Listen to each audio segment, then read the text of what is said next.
Good morning student. आप सब कैसे हैं? लास्ट ईयर आप लोग 8th का एग्ज़ाम नहीं दे पाए कोविड-19 की वजह से, और आप सारे बच्चों को जनरल प्रमोशन मिला और आप लोग क्लास 9th में अब हैं।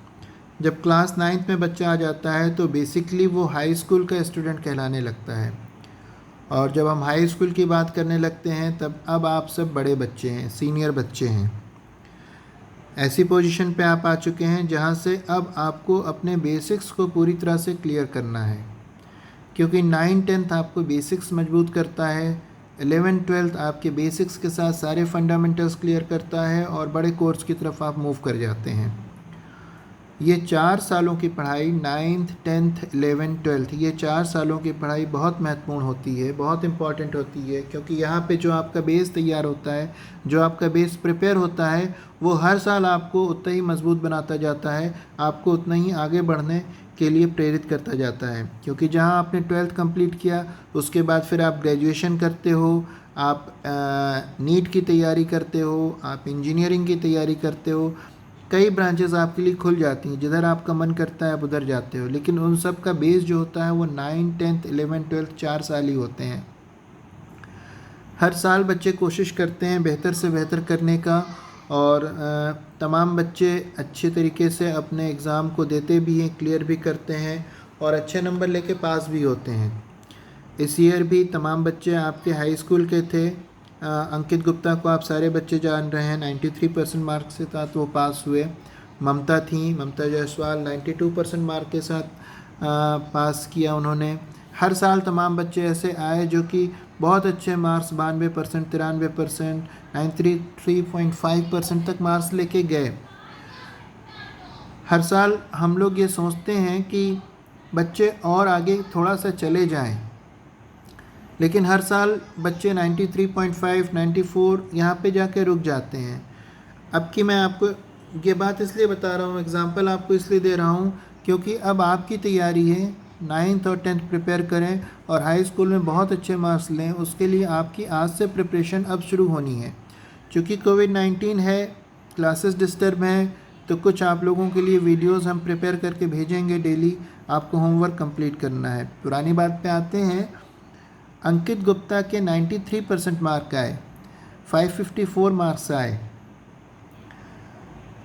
पर उसके हिंदी में जो मार्क्स आए वो सिर्फ 60 नंबर आए थ्योरी में, और प्रैक्टिकल के साथ 85 मार्क्स आए।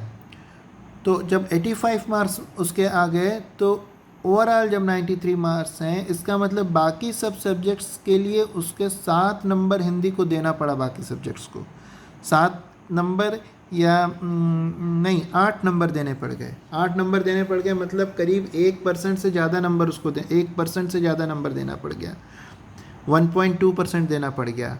मैथ में उसके 68 नंबर आए 75 में थ्योरी में। और हम लोग जब मैथ की तैयारी करते हैं, मैथ की प्रिपरेशन करते हैं, तो हम कोशिश करते हैं, और तमाम बच्चों की ये होता है कि 100 आउट ऑफ 100, 75 आउट ऑफ 75 आना चाहिए। तो ये 2 सब्जेक्ट वो मिस कर गए। हिंदी में 60 नंबर आना बहुत कम रह गया। मैंने आपको जैसे ही कहा कि 1.2% मार्क तो बाकी सब्जेक्ट को हिंदी के लिए कवर करना पड़ा। अगर वो कवर करते और 60 की जगह 72 मार्क्स उनके होते तो 2% इंक्रीज़ करते। मैथ में अगर 6 नंबर बढ़ते तो 3% इंक्रीज़ करते, तो 93 की जगह वो 96 पे बच्चा होता। वो बच्चा उस तरह से उसने प्रिपरेशन की भी थी, स्कूल ने वैसा प्रिपरेशन कराया भी था। ये एग्जाम्पल देने का मेरा रीज़न ये है कि आप लोगों को हर एक सब्जेक्ट को उतनी सिंसियरिटी और सीरियसली लेना होता है। उसके इंग्लिश में 95 मार्क्स हैं शायद, और उसके इंग्लिश में 97 मार्क्स हैं, और संस्कृत में 95 मार्क्स हैं, और हिंदी में 85 है। अब मसला यहीं पे खड़ा हो गया कि ये 10-12 नंबर के गैप यहाँ पे हो गया उसका। जब इंग्लिश में 97 कर सकता है, गेन कर सकता है, संस्कृत में 94 या 95 कुछ मार्क्स हैं, उतना गेन कर सकता है वो, तो हिंदी में 85 रह जाना बहुत बड़ा ब्लंडर हो गया। उसकी वजह से 2% मार्क्स उसके कम हो गए, और जो उसको काफ़ी नंबर उसके पीछे रह गए, अदरवाइज़ 95-96% मार्क्स उसके आ सकते थे। तो आप बच्चों को एग्ज़ाम्पल देने का रीज़न यही है कि आप लोग ऐसी प्रिपरेशन करें कि हर सब्जेक्ट को उतनी सीरियसली लें, उतनी सिंसियरिटी के साथ लें और आगे बढ़ें। बेसिक्स तमाम बच्चों के बहुत अच्छे हो जाते हैं। हम लोग 9th-10th में ऐसी प्रिपरेशन करते हैं कि बेसिक्स बच्चों के बहुत अच्छे हो जाएं। इस साल परीक्षा गुप्ता ने छत्तीसगढ़ डिस्ट्रिक्ट में जो है 6वीं पोजीशन, छत्तीसगढ़ राज्य में 6वीं पोजीशन उसने ली है। आपको पता है वो आपके यहाँ की स्टूडेंट थी, KG 1 से लेकर 10th तक उसने स्टडी की थी। 10th में उसके 93% मार्क्स थे। परसों वो मुझसे मिली थी तो वो कह रही थी कि जो बेस हमारा हाई स्कूल में तैयार हुआ उस बेस की वजह से जो है पढ़ाई की तो जो हमने तैयारी की वो मुझको यहाँ तक लेके आ पाई। तो बच्चे तो हर साल आप जानते हैं आपके स्कूल के 93% 92% मार्क्स तक रहते हैं, पर उस नंबर को भी बूस्ट कैसे किया जाए, 2% 3% बूस्ट कैसे किया जाए, आपको उस बात को भी बहुत ज़्यादा दिमाग में रखना है और अपनी प्रिपरेशन करना है। ओके, मैं 9th में आप लोगों को इंग्लिश पढ़ाऊँगा। इंग्लिश रीडर आपकी बुक है, ये आपकी बुक का फर्स्ट पेज है और हम लोग इसकी पढ़ाई शुरू करेंगे आज से। चूँकि आप लोगों की कोविड-19 की वजह से चीज़ें प्रभावित हुई हैं, डिस्टर्ब हुआ है, पर हम लोग चाहते हैं कि थोड़ा थोड़ा अब आपका कोर्स आगे बढ़ना शुरू हो। चूँकि हो सकता है अभी आपके 15 अगस्त तक 15 अगस्त तक क्लासेस ना चल पाएँ, तो जब 15 अगस्त तक क्लासेस नहीं चल पाएंगी तो 15 अगस्त तक अगर हम 1 या 2 वीडियो भी वीकली आपको सेंड कर पाए तो ज़रूर हम लोग कम से कम यूनिट 1 या यूनिट 2 तक फिनिश कर दें लॉकडाउन तक। उसके बाद जब क्लासेस लगेंगी तो फिर हमको और ज़्यादा मेहनत करनी पड़ेगी। आप अपना कंटेंट देख लें जो आप लोगों का है आपके कोर्स का। आपका कंटेंट जो है वो 5 यूनिट्स है। यूनिट 1 जो है वो है एनवायरनमेंट, यूनिट 2 है स्पोर्ट्स, यूनिट 3 है अवेयरनेस अबाउट हेल्थ, चौथी है यूनिट, 4th यूनिट है ट्रेवल एंड टूरिज्म और 5th यूनिट है आपकी कल्चर। ये 5 यूनिट में आपका जो इंग्लिश है वो समाहित है या 5 यूनिट्स में आपका कोर्स है। इसके अलावा जो ग्रामर का पोर्शन होगा, इसी साल हम लोग जो अपनी प्रिपरेशन शुरू करेंगे, सारे ऐसे हम लोग इस साल ऐसे प्रिपेयर करेंगे जो हम लोगों के हाई स्कूल में काम आने हैं, हाई स्कूल के एग्ज़ाम में काम आने हैं।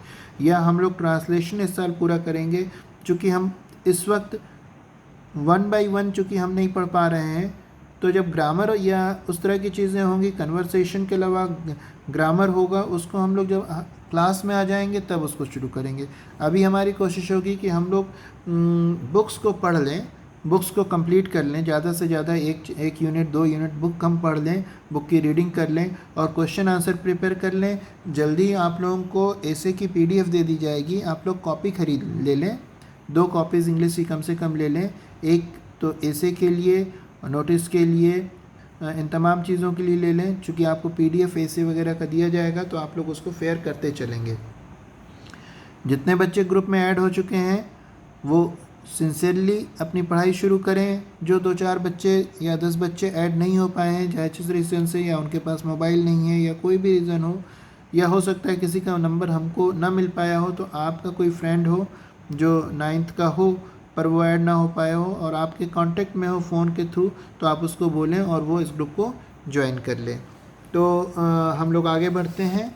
ये हमारी यूनिट 1 है ना। यूनिट 1 जो है वो हम लोगों की एनवायरनमेंट है। एनवायरनमेंट आप समझते हैं, एनवायरनमेंट प्रकृति, जो नेचर है, जो आपके आसपास का वातावरण है, जो आपका माहौल है, वो बेसिकली एनवायरनमेंट है। जो भी आप अपने इर्द गिर्द देखते हैं वो एनवायरनमेंट है। एनवायरनमेंट को हिंदी में कहते हैं पर्यावरण। तो जो भी हम अपने आसपास देखते हैं, चाहे जो पेड़ पौधे हों, चाहे पंछी हो, चाहे कोई भी चीज़ हो, चाहे कोई जीव हो, वो सब मिलके एक एनवायरनमेंट का निर्माण करते हैं। एनवायरनमेंट में बेसिकली हम लोग 3 रीडिंग्स यहाँ पे करेंगे, reading A, reading B, reading C। Reading A है द जामुन ट्री, है ना।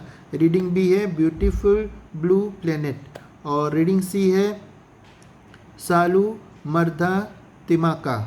थोड़ा नाम डिफरेंट सा है ना, ठीक है। जब पढ़ेंगे तो आपको अच्छा भी लगेगा, क्योंकि बहुत बेसिक्स यूनिट्स हैं ये और आपको काफ़ी नेचर के करीब ले जाएंगी। तो हम लोग शुरुआत करते हैं एनवायरनमेंट से, जिसमें हमको पढ़ना है the jamun tree. Okay, next page पे आ जाइए। जैसे नेक्स्ट पेज पलटेंगे आप, आपको यहाँ पे एक टॉपिक दिख रहा है एनवायरनमेंट, और यहाँ पे लिख रहा है प्री रीडिंग। जब भी हम कोई चीज़ की रीडिंग शुरू करते हैं तो उससे रिलेटेड प्री रीडिंग या उससे पहले की जो चीज़ें होती हैं उसके बारे में प्री रीडिंग में आपको बताया जाता है। कह रहा है look at the pictures and answer the question that follow.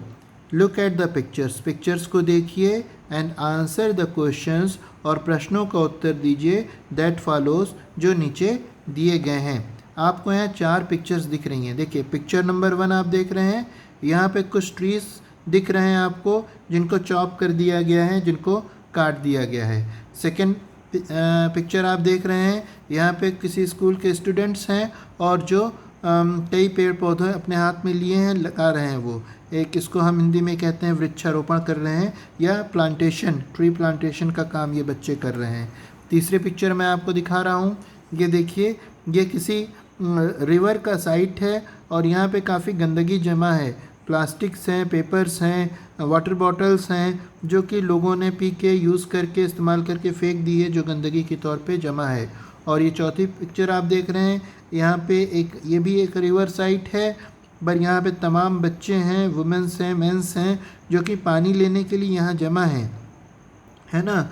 और आप यहाँ देख रहे होंगे कि ये पानी तो इस साइड में जमा है, पर ये लेडी जो बैठी हुई है, यहाँ पे एक गड्ढा हुआ है, गड्ढा बनाया है, होल बनाया हुआ है, जिसमें से होल डिग किया हुआ है, जिसमें से ये पानी ले रही है।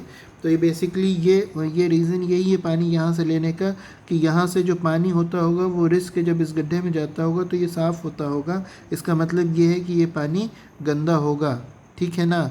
तो ये 4 पिक्चर्स आप लोगों को यहाँ पे दी गई हैं। ये बेसिक एनवायरनमेंट को समझाने के लिए 4 डिफरेंट चीज़ें आपके सामने हैं, है ना, कि हम किस तरह से पेड़ों को काट डालते हैं, कैसे उनको चॉप कर देते हैं, कि कैसे हम प्लांटेशन कर सकते हैं, कैसे हम कूड़ा करकट जमा कर देते हैं, या कैसे पानी की समस्या ज़्यादा होती है। पानी की समस्या जो है, वाटर की प्रॉब्लम जो है, चूँकि वाटर लेवल ड्रॉप कर रहा है, हम पानी जितना हम निकाल लेते हैं ज़मीन के अंदर से, उतना पानी वापस जब ज़मीन में नहीं जाता है तो वाटर लेवल ड्रॉप करता है।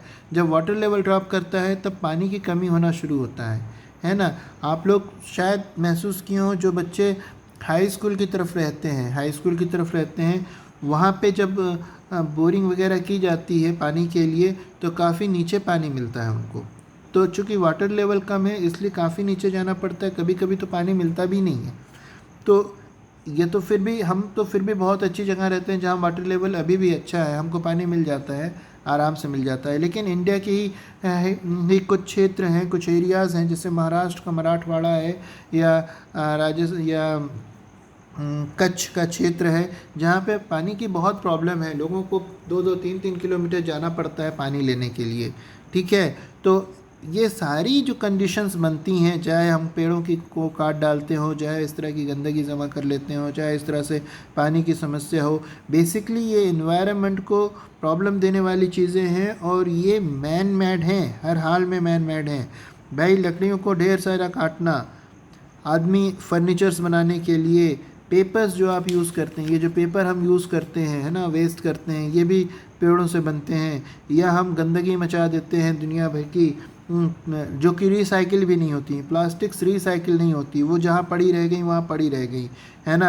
अगर हमारे पेट्स उसको खा लिए तो वो भी उनके लिए भी हार्मफुल हो जाता है, या फिर इस तरह की पानी की प्रॉब्लम आ जाना। ये सब हम लोगों ने चूँकि इन्वायरमेंट को उस तरीके से नहीं लिया जैसा उसको लेना चाहिए था, कुछ ना कुछ गड़बड़ हम लोगों के द्वारा हुई, जिसकी वजह से प्रॉब्लम हुई। पॉल्यूशन आप देखते होंगे, अभी लॉकडाउन है, खूब आता है कि भाई फला जगह का पहाड़ दिख गया, ये हो गया, वो हो गया। चूँकि गाड़ियाँ नहीं चल रही थी तो पॉल्यूशन की हालत बहुत अच्छी थी, बहुत अच्छी साफ़ सुथरी हवा मिलती थी, है ना। पर एक खूबसूरत पिक्चर है यहाँ पे प्लांटेशन की, ट्री प्लांटेशन की। कुछ बच्चे हैं जो ट्रीज़ या पेड़ पौधों को प्लांट कर रहे हैं। पर मुश्किल यही होती है कि कभी कभी ये सारी चीज़ें फ़ोटोशूट के लिए होकर रह जाती। फ़ोटोशूट से मतलब आप समझते हैं, जब फ़ोटो लेना है तब तो भाई खूब कर लिया, लेकिन उसके बाद फिर उसको भूल गए। बेसिकली जब हम पेड़ लगा लें, पौधे लगा दें, अगर हम अपने जीवन में एक पौधा भी लगा लें और उसको बड़ा कर लें, एक पेड़ भी लगा लें उसको बड़ा कर लें, तो समझ लीजिए कि हमको कितनी ऑक्सीजन उस पेड़ से मिलती है। अगर हम उसको परचेज़ करने लगें ऑक्सीजन, तो शायद हमारी कमाई का एक बहुत बड़ा हिस्सा हम ऑक्सीजन परचेज़ करने में ही गुजार दें। तो हर बच्चे अपना मोटो बनाएं, एक लक्ष्य बनाएं, एक टारगेट बनाएं कि जीवन में कम से कम एक पेड़ लगाएं और उसको खूब बड़ा करें, पूरी तरह से उसकी सेवा करें। ठीक है, आगे बढ़ते हैं। अब इन्हीं चारों पिक्चर से रिलेटेड कुछ क्वेश्चंस हैं, ठीक है ना। मैं क्वेश्चंस पढ़ रहा हूँ और आप उन क्वेश्चंस को समझ लीजिए पहले। ये यहाँ पे तो है वर्क इन ग्रुप्स, मतलब ग्रुप में काम कीजिए। जो अगर आपका स्कूल लगता तो हम आपको कुछ ग्रुप्स बनाते कुछ बच्चों का, फिर वो उस पर काम करते, पर चूंकि अभी वो कंडीशन नहीं है इसलिए आपको अकेले ही इस काम को करना है। क्वेश्चन नंबर 1 है, why do you think the trees have been chopped in picture 1? Why do you think, आप ऐसा क्यों सोचते हैं, the trees have been chopped, कि पेड़ काट दिए गए हैं, इन पिक्चर 1, पिक्चर 1 में जो पेड़ काट दिए गए हैं वो क्यों काट दिए गए हैं? आपको क्या लगता है, आप क्या सोचते हैं, है ना, आप क्या सोचते हैं या आप क्या समझते हैं कि पेड़ों को क्यों काट दिया गया है? क्वेश्चन नंबर 2 है, what are the children doing in picture 2? What are the children, बच्चे क्या कर रहे हैं, इन पिक्चर 2, पिक्चर 2 में बच्चे क्या कर रहे हैं? ये देखिए पिक्चर 2 में बच्चे क्या कर रहे हैं, ट्री प्लांट कर रहे हैं। Question number 3, what does picture 3 suggest, picture 3 क्या सजेस्ट करती है, आपको क्या दिखाती है, क्या बताती है कि पिक्चर 3 देख के आपके जहन में क्या बातें आती हैं, आपके दिमाग में क्या बातें आती हैं? 4 क्वेश्चन नंबर है, what does picture 4 suggest about water crisis, water crisis, पानी की कमी। पिक्चर 4 जो है वो पानी की कमी के बारे में, वाटर क्राइसिस के बारे में आपको क्या सजेस्ट कर रही है, क्या बता रही है? क्वेश्चन नंबर 5 है, what implication do the picture 1, 3, 4 have for the environment?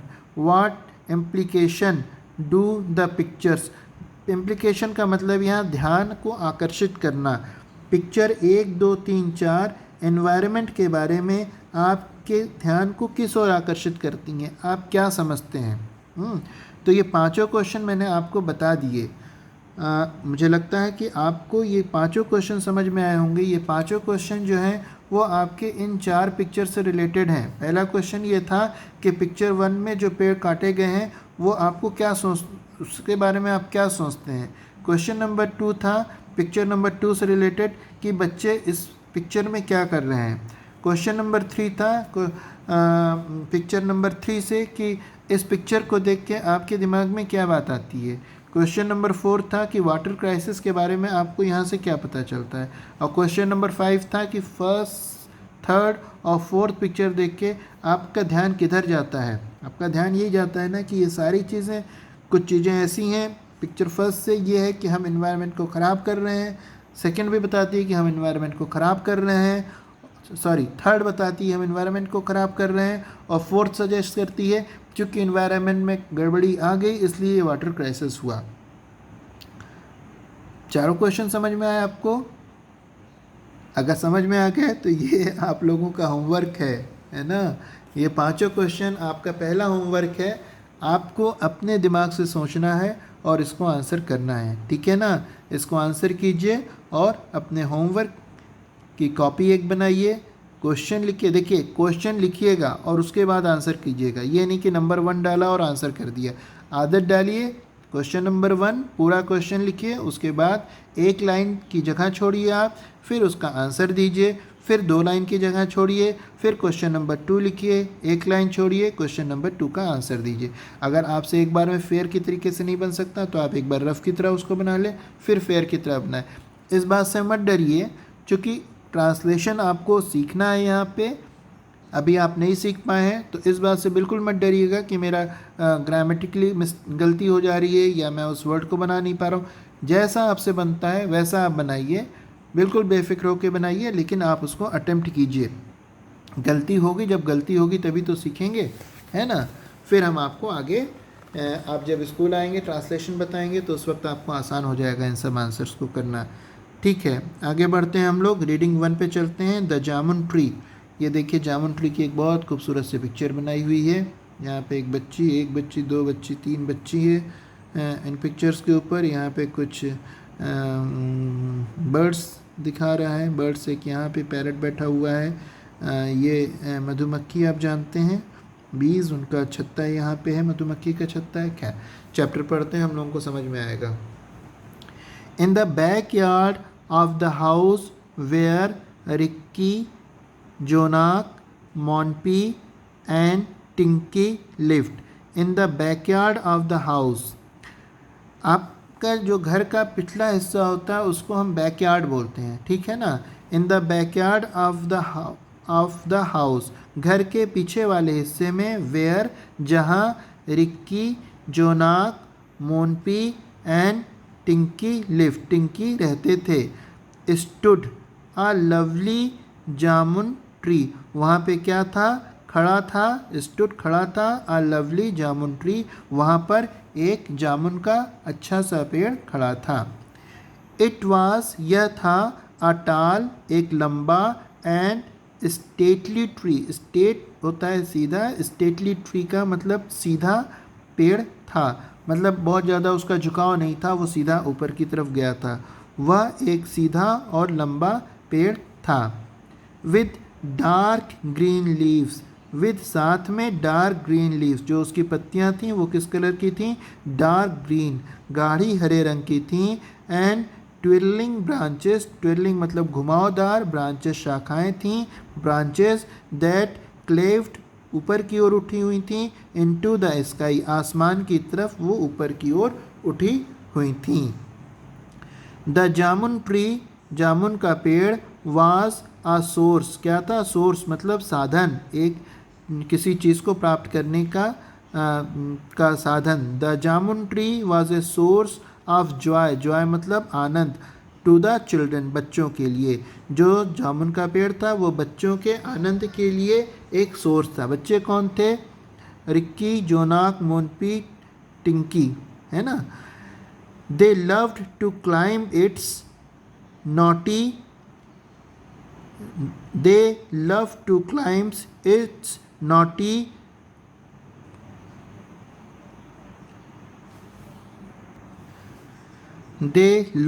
to climb its knotty gnarled branches and play hide and seek among the foliage.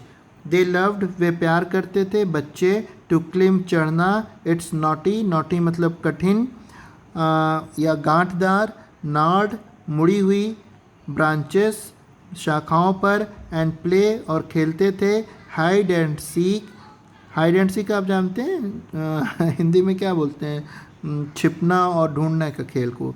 Among the foliage, पत्तियों में, मतलब वो बच्चे उस पेड़ पे चढ़ जाते थे जो उसकी ब्रांचेस थी और उनकी पत्तियों में छिप जाते थे और हाइड एंड सीक का गेम खेलते थे। ड्यूरिंग द स्वेल्टरिंग, स्वेल्टरिंग मतलब होता है तपता हुआ, समर मंथ्स, गर्मियों के तपते हुए महीनों में, hot and tired after playing in the backyard, घर के पीछे वाले हिस्से में खेलते हुए, जहाँ जो हॉट एंड टायर्ड, जब वो थक जाते थे और उनको गर्मी महसूस होती थी, खेलते हुए। द चिल्ड्रन टुक रेस्ट, बच्चे टुक रेस्ट आराम करते थे, under its welcome shade, shade होती है छाया, वेलकम शेड मतलब जब आप कहीं धूप से चल के आ रहे हों और आप किसी पेड़ के नीचे रुक जाएं तो आपको वो छाया बहुत अच्छी लगेगी, है ना।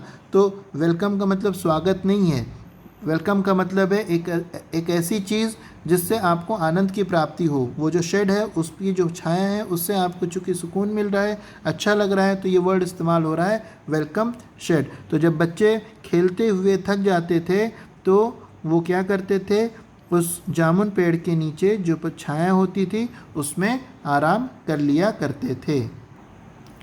ड्यूरिंग समर टू, गर्मियों के दौरान, द फ्रूट्स, फल of the jamun tree repent, मतलब गर्मियों के दौरान जामुन के पेड़ में जो जामुन का फल था वो पक जाता था। एट फर्स्ट, शुरू में, दीज अपीयर्ड, ये दिखते थे, इन टिनी, छोटे, अनराइप, ना पके हुए, ग्रीन क्लस्टर, हरे समूह में, क्लस्टर मतलब समूह में, विच जो कि ग्रेजुअली धीरे धीरे, स्वेल्ड फूलते थे, into juicy purple coloured fruit, जो कि धीरे धीरे फूल कर जूसी पर्पल कलर के फल में बदल जाते थे, चेंज हो जाते थे। At first these appeared in टिनी unripe green cluster, शुरू में ये छोटे छोटे अध पके या बिना पके हुए ग्रीन क्लस्टर के रूप में, समूह के रूप में दिखते थे, जो कि धीरे धीरे स्वेल कर जाते थे, फूल जाते थे और पर्पल कलर के फ्रूट में बदल जाते थे। The branches of the tree, पेड़ की जो शाखाएं थी, dropped with the weight of their luscious burden, luscious का मतलब होता है रसीला, बर्डन मतलब होता है भार। The branches of the tree, tree की जो ब्रांचेस थी, ड्रॉप्ड मतलब गिर जाती थी या झुक जाती थी, विद द वेट भार से, ऑफ देयर ल्यूसियस बर्डन, जो फ्रूट्स थे उनके रसीले भार से वो पेड़ों की शाखाएं थोड़ा सा झुक जाती थीं। देयर ग्रेटेस्ट जॉय, उनका जो सबसे बड़ा आनंद था, वाज टू ईट राइप जामुन, पके हुए जामुन को खाना। जो बच्चों का सबसे बड़ा आनंद था वो था पके हुए जामुन को खाना। वाइल सिटिंग, वाइल का तो मतलब होता है जबकि, sitting on a long study branch of the tree, वो बैठ जाते थे, सिटिंग मतलब बैठ जाते थे, ऑन ए लॉन्ग एक लंबी, स्टडी मतलब सख्त, ब्रांच ऑफ द ट्री वो ट्री की जो लंबी और सख्त ब्रांच होती थी उस पर बैठ जाते थे और फलों को खाते थे। ये बच्चों के लिए सबसे जॉयफुल मोमेंट होता था। The tree bore so much fruit, पेड़ में बहुत ढेर सारे फल होते थे। That children from the neighbourhood, कि बच्चे नेबरहुड पड़ोस के भी बच्चे, dropped in to and ate many jamuns as they could. Neighbourhood dropped in to and मतलब अगल बगल के भी, नेबरहुड के भी बच्चे आ जाते थे, एंड एट एज मैनी जामुस और खाते थे, एज मैनी जामुस जितना जामुन वो खा सकते थे, एज दे कुड मतलब वो उतना जामुन खाते थे जितना जामुन वो खा सकते थे। इसका मतलब उस पेड़ में बहुत ज़्यादा जामुन होते थे। द बैक यार्ड, पीछे का हिस्सा, ऑलवेज रीसाउंडेड, री साउंड का मतलब होता है आवाज़, रीसाउंडेड का मतलब होता है गूंजना, विद द शिल, शिल मतलब होता है किलकारी, क्राइस चीख, ऑफ हैप्पी चिल्ड्रन खुशहाल बच्चों की। मतलब जो बैकयार्ड था वो हमेशा रीसाउंड होता था, गूंजता रहता था बच्चों की किलकारी से या उनकी हंसी मुस्कुराहट से वो गूंजता रहता था। उम्मीद कर रहा हूँ यहाँ तक आप लोगों को इस चैप्टर का जो मीनिंग है वो समझ में आई होगी। उससे पहले जो हम लोगों ने प्री रीडिंग की थी और जो क्वेश्चन आंसर देखा था वो भी आपको समझ में आया होगा। चूँकि आज की क्लास अब हम यहाँ पे बंद कर रहे हैं, उम्मीद करता हूँ आपको जितनी चीज़ें बताई गई वो आपको समझ में आई होंगी। नेक्स्ट टाइम जब हम इस चैप्टर को आगे पढ़ने चलेंगे तो शायद थोड़ा सा बेहतर कर सकें, और 2 दिनों में हम कोशिश करेंगे कि इस चैप्टर को ख़त्म करें अगले 2 सेशन के अंदर। आप लोगों को क्या करना है, आप लोगों के पास पुरानी बुक्स होंगी, उसको लेके आप लोग पूरे चैप्टर की रीडिंग कर लेंगे। अगर बुक नहीं होगी तो मैं इसकी PDF आपको भेज रहा हूँ, या इस वीडियो के पहले मैं आपको भेज चुका हूँगा, आप उस PDF को पढ़ लेंगे। घर पे रहिए, सेफ रहिए, सुरक्षित रहिए, पर अपनी बुक्स के साथ रहिए। चूँकि अभी आपकी स्टडी थोड़ी बहुत शुरू हुई है, जितना आप स्कूल आते हो उतना आपको स्टडी मटेरियल नहीं मिल पाएगा। तो आपको क्या करना है कि आपको थोड़ा सा एक्टिव रहना है। आप अगर कुछ भी नहीं कर पा रहे हैं तो मिनिमम सोशल साइंस की बुक है उसकी रीडिंग आप कर लें, इंग्लिश है उसकी रीडिंग करें, साइंस की रीडिंग करें, जब आपको चैप्टर कराया जाए करें। और अब चूँकि ये तो एक वीडियो की तरह है, और चूँकि हम लोग भी पहली बार इस तरह का वीडियो बना रहे हैं तो थोड़ा सा हम लोग के लिए भी मुश्किल है, क्योंकि लगातार हम लोग आधे घंटे का वीडियो बनाते हैं तो कई बार हम लोग भी अटक जाते हैं।